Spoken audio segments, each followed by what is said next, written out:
People, today is Wednesday, June 24th, 2026. This is fascinating.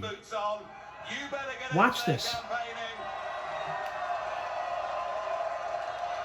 And remember, anything is possible if enough decent people are prepared to stand up against the establishment. Thank you very much indeed.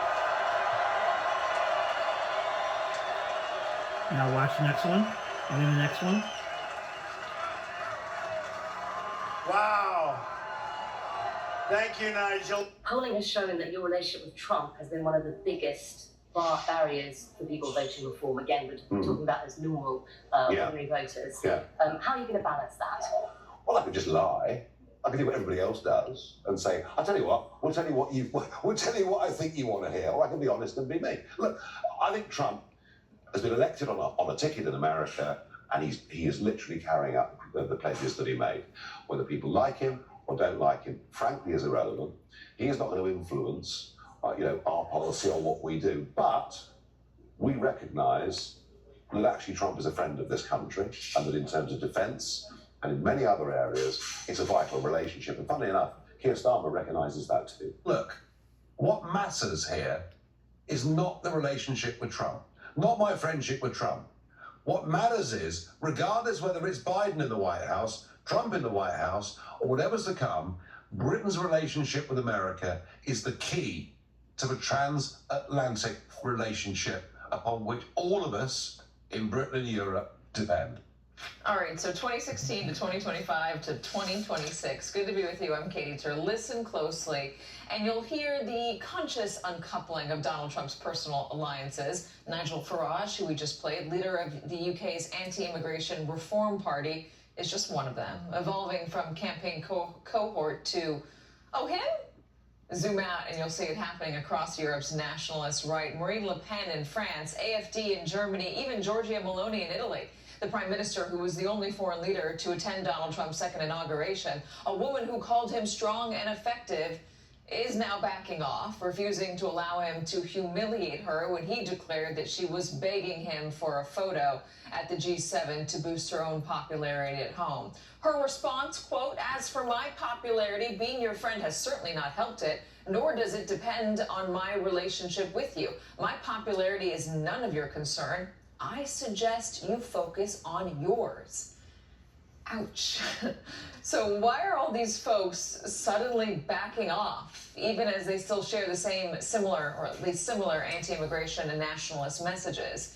The answer is that not many people like Donald Trump anymore. As much as his numbers are in the toilet here at home, they are even farther down the drain in Europe, including with people who say they support the far-right parties out there.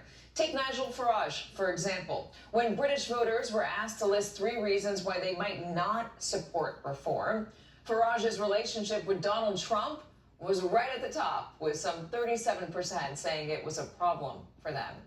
Tariffs certainly didn't help, but it has been the fallout from the war with Iran that really has done it. A break in Donald Trump's fundamental promise to be a president of peace. Instead, as one official in Germany's AfD party put it, he'll go down as a president of war.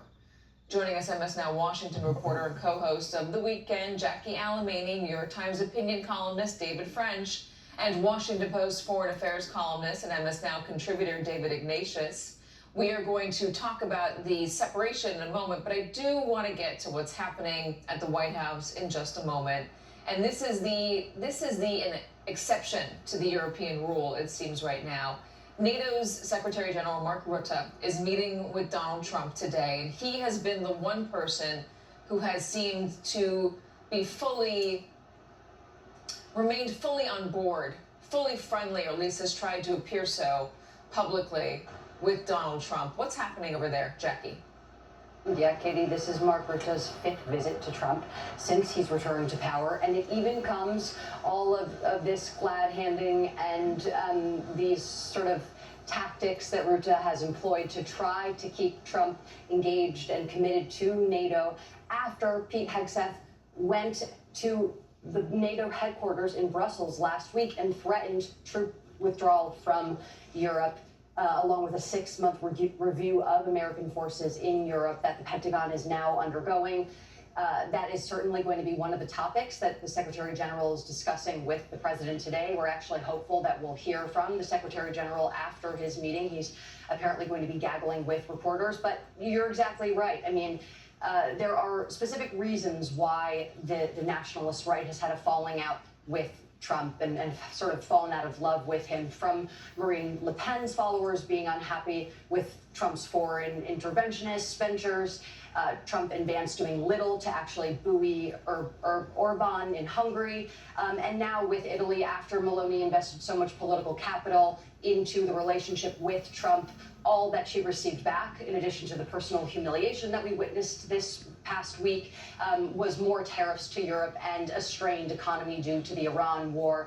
But Rutte is trying to keep Trump close and keep him engaged, and again, to prevent him from ultimately withdrawing from NATO. We will see if this approach continues to work. So, David, one of the most interesting aspects of this is that these leaders are not just moving away from Donald Trump because they personally don't like him any longer. It's really a groundswell of distaste, David Ignatius, for Donald Trump himself. And it's coming from Europeans across the board. In fact, Pew polled them how people in 36 countries view Donald Trump. 76% say they have no confidence in him. 23% say they have confidence. It's not good when they view Donald Trump compared to these other leaders. I mean, he's below Vladimir Putin, he's below Xi Jinping, Vladimir Zelensky, Emmanuel Macron. Maybe those are not so surprising. Only beats out Benjamin Netanyahu, who has really been a pariah on the world stage. Why has the Iran war been such a problem for Donald Trump's support in Europe? I think, Katie, the Iran war capped European feeling that Trump simply wasn't reliable. He was erratic in his judgments. He leaped before he looked. Europe looks to the United States as a guarantor of security. It looks to the United States as a stabilizing force in the world, and I think they've increasingly seen Donald Trump as a destabilizing force.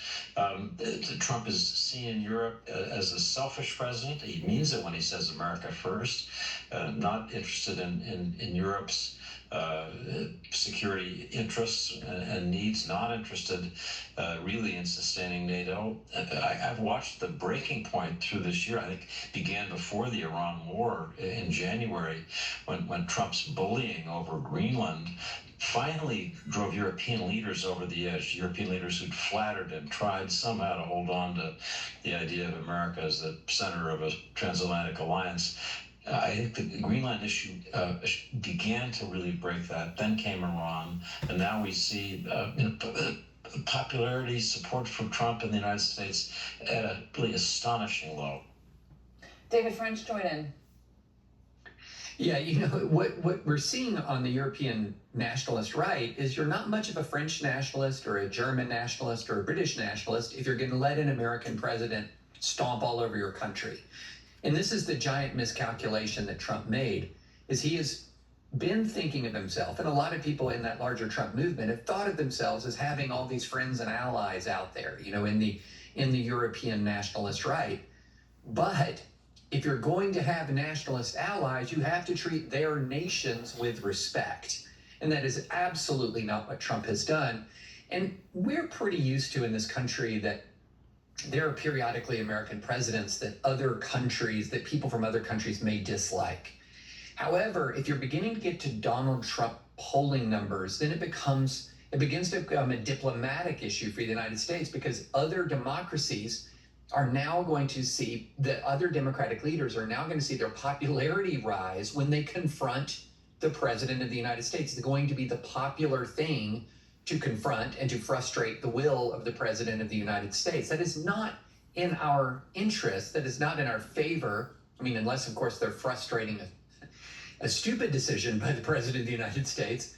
But as a general matter, you don't want a situation where even your allies now are being told by their populations to defy America. In the long run, that is bad for America. So it seemed for a time, David Ignatius. This is fascinating.